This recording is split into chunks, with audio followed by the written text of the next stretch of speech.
Assalamualaikum warahmatullahi wabarakatuh. Hai semuanya, perkenalkan nama aku Anggap Pramudia.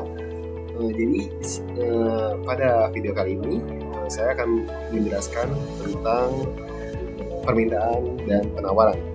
Nah, bagi kalian yang ingin mengetahui tentang permintaan dan penawaran dalam ilmu ekonomi, bisa tonton video ini terus sampai akhir ya. Oke, saatnya kita lanjut ke hukum permintaan dan hukum penawaran. Kira-kira apa ya hukum permintaan dan penawaran itu? Nah, jadi hukum permintaan dan penawaran bisa terjadi karena apa ya? Kalian tahu? Jadi hukum permintaan itu terjadi karena adanya suatu kebutuhan. Wajar ya, karena setiap manusia itu membutuhkan kebutuhan seperti sandang, pangan, dan papan. Hukum permintaan adalah jika harga suatu barang naik, maka jumlah barang yang diminta akan berkurang. Dan sebaliknya, jika harga barang turun, maka jumlah barang yang diminta akan meningkat dengan asumsi faktor lain tetap. Jadi contohnya, jika kamu ingin membeli apel dan harga apel pada saat itu adalah 10.000 per kilogram, dan saat kamu ke pasar, tahu-taunya harga apel turun menjadi 8.000, dan otomatis kamu akan membeli apel sebanyak 2 kg.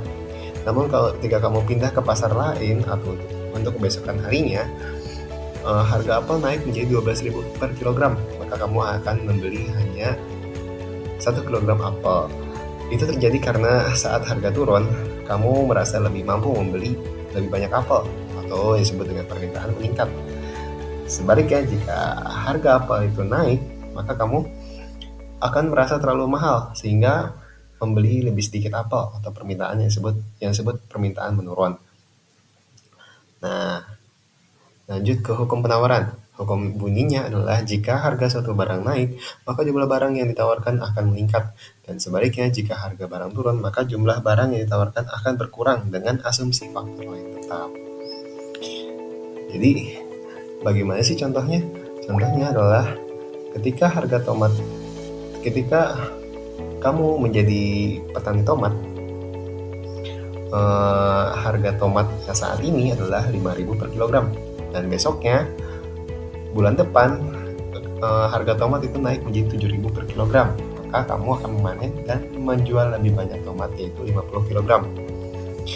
Dan ketika bulan depannya lagi, itu harga tomat turun menjadi 3.000 per kilogram. Maka kamu hanya menjual sebanyak 20 kg karena kamu merasa lebih rendah. Nah, penjelasannya adalah saat harga tomat naik, maka kamu merasa lebih untung menjual lebih banyak, atau penawaran yang disebut dengan penawaran meningkat. Dan sebaliknya, jika saat harga tomat turun, maka kamu akan menjual terlalu banyak karena keuntungannya kecil. Kamu akan enggan menjual terlalu banyak karena keuntungannya dihitung terlalu kecil, atau disebut dengan penawaran menurun. Nah, jadi itu yang disebut dengan penawaran. Nah, apa sih penawaran dan permintaan mencapai keseimbangan itu di titik mana? Nah, contohnya itu jika kamu ingin membeli jeruk sebanyak 10.000 per kilo. Jika harga jeruk itu harganya adalah 10.000 per kilogram, dan penjual itu bersedia menjual 50 kg, dan pembeli juga mau membeli sebanyak 50 kg. Nah, maka itu akan terjadi keseimbangan pasar, atau disebut permintaannya sesuai, penawarannya juga sesuai. Nah, itu. Dan surplus atau kekurangan terjadi itu bisa diakibatkan oleh penawaran lebih banyak atau permintaan yang lebih banyak. Contohnya, ketika surplus terjadi, contohnya adalah jika harga jeruk itu adalah 8.000 per kilogram, penjual hanya menawarkan 40 kg yang mereka jual, tapi pembeli ingin membeli sebanyak 60 kg, maka itu akan terjadi surplus atau terjadi penawaran yang lebih banyak. Nah, sebaliknya, jika ada harga jeruk